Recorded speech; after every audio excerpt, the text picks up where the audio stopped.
미움을 감추는 사람은 거짓말하는 사람이요 남을 중상하는 사람은 미련한 사람이다. 말이 많으면 허물을 면하기 어려우나 입을 조심하는 사람은 지혜가 있다. 의인의 혀는 순수한 은과 같지만 악인의 마음은 아무 가치가 없다. 의인의 입술은 많은 사람을 먹여 살리지만 어리석은 사람은 생각 없이 살다가 죽는다. 주님께서 복을 주셔서 부유하게 되는 것인데 절대로 근심을 곁들여 주시지 않는다. 미련한 사람은 나쁜 일을 저지르는 데서 낙을 누리지만 명철한 사람은 지혜에서 낙을 누린다. 악인에게는 두려워하는 일이 닥쳐오지만 의인에게는 바라는 일이 이루어진다. 회오리 바람이 지나가면 악인은 없어져도 의인은 영원한 기초처럼 꼼짝하지 않는다. 게으른 사람은 부리는 사람에게 이에 초 같고 눈에 연기 같다. 주님을 경외하면 장수를 누리지만 악인의 수명은 짧아진다. 의인의 희망은 기쁨을 거두지만 악인의 희망은 끊어진다. 주님의 도가 정직한 사람에게는 힘이 되지만 악행을 하는 사람에게는 멸망이 된다. 의인은 영원히 흔들리지 않지만 악인은 땅에서 배겨내지 못한다. 의인의 입에서는 지혜가 나오지만 거짓말하는 혀는 잘릴 것이다. 의인의 입술은 남을 기쁘게 하는 말이 무엇인지 알지만 악인의 입은 거짓을 말할 뿐이다. 거짓말쟁이들은 미움을 쌓고 미련한 자들은 대놓고 험담을 퍼뜨린다. 말이 많을수록 진실은 적어진다. 지혜로운 사람은 말을 가려서 한다. 선한 사람의 말은 기다려서 들어볼만 하지만 악한 사람의 짓거림은 아무 쓸모가 없다. 선한 사람의 말은 많은 이들에게 진수성찬이 되지만 말만 많은 사람은 허전한 마음을 주체하지 못하고 죽는다. 사람은 하나님의 복으로 부자가 되지만 사람이 하는 일은 하나님께 보탬이 될 수 없다. 머리가 빈 사람은 못된 짓이 재미있다고 생각하지만 생각이 있는 사람은 지혜를 소중히 여긴다. 악한 사람의 악몽은 현실이 되고 선한 사람은 바라는 것을 얻는다. 폭풍이 지나가면 악한 사람에게는 남는 것이 없지만 선한 사람은 반석 같은 기초 위에 굳건히 서서 꿈쩍도 하지 않는다. 게으른 직원은 고용주에게 골칫거리니 이에 식초 같고 눈에 연기 같다.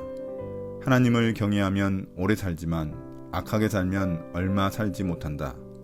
선한 사람의 희망은 이루어지지만 악한 사람의 야망은 무너진다. 하나님은 올바로 사는 이에게 든든한 버팀목이 되시지만 비열한 행위는 두고 보지 않으신다. 선한 사람은 오래 살고 흔들리지 않지만 악한 사람은 오늘 살아있어도 내일이면 사라지고 없다. 선한 사람의 입은 지혜가 솟아나는 맑은 샘이지만 악한 사람의 더러운 입은 고인 늪이다. 선한 사람의 말은 공기를 맑게 하지만 악한 사람의 말은 공기를 오염시킨다. 첫 번째 질문입니다. 오늘 말씀은 어떻게 구성되었나요? 18절부터 21절은 의인의 입술과 거짓된 입술을 대조적으로 보여주고 있습니다. 22절부터 26절은 주님이 의인과 악인에게 주시는 보상을 다루고 있습니다. 마지막 27절부터 32절은 의인과 악인의 결말을 보여주고 있습니다. 주로 의인과 악인의 말에 관련된 잠언들이 반어적 평행법으로 오늘 본문에서 등장하고 있습니다. 두 번째 질문입니다. 의인과 악인이 하는 말의 차이는 무엇인가요? 이 단락에 등장하는 말, 혀, 입술은 모두 의인과 악인을 구분하는 기준이 됩니다. 악인은 자신의 미움을 감추고 좋은 말로 아부하는 거짓말하는 자이며 없는 사실로 남을 중상모략하는 자입니다. 그는 그렇게 거짓을 꾸며내다 보니 말이 많아져 실수하게 되고 결국 자신의 허물이 더 많아집니다.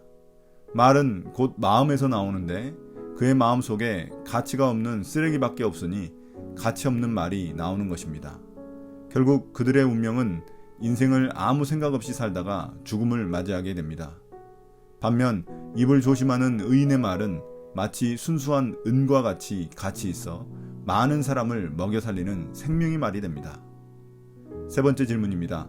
말로 드러나는 의인과 악인의 최종 보상은 무엇인가요? 의인에게 주님이 주시는 복은 부유함입니다.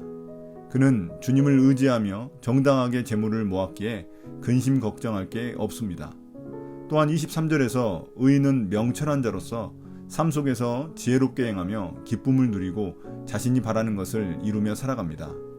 반면 악인은 나쁜 짓을 행하며 기쁨을 누리다 보니 결국 자신의 나쁜 짓으로 인해 두려워하는 일이 닥치게 됩니다. 악인이 두려워하는 일이란 자신의 악행에 대한 보응을 말합니다.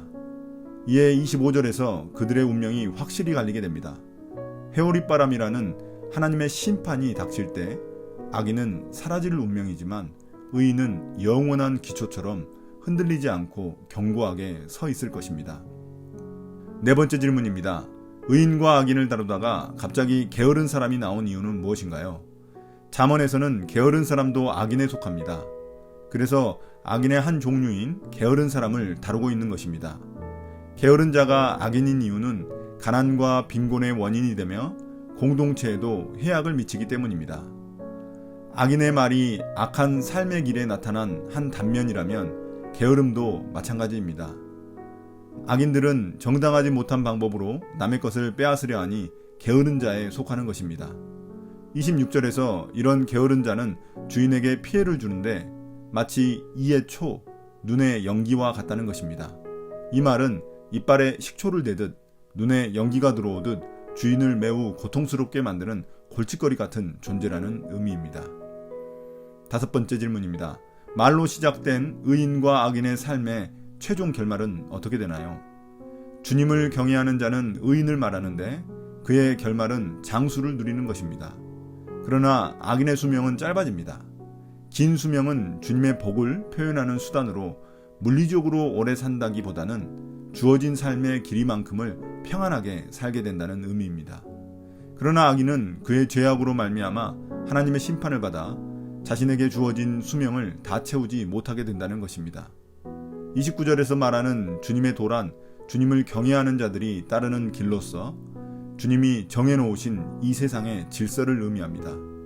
이런 주님의 도는 그 길을 걷는 정직한 자에게는 안전한 요새처럼 힘이 되지만 악인에게는 멸망의 기준이 되어버립니다. 그 결과 의인은 영원히 흔들리지 않지만 악인은 이 땅에서 살아남지 못합니다. 오늘의 묵상 포인트입니다.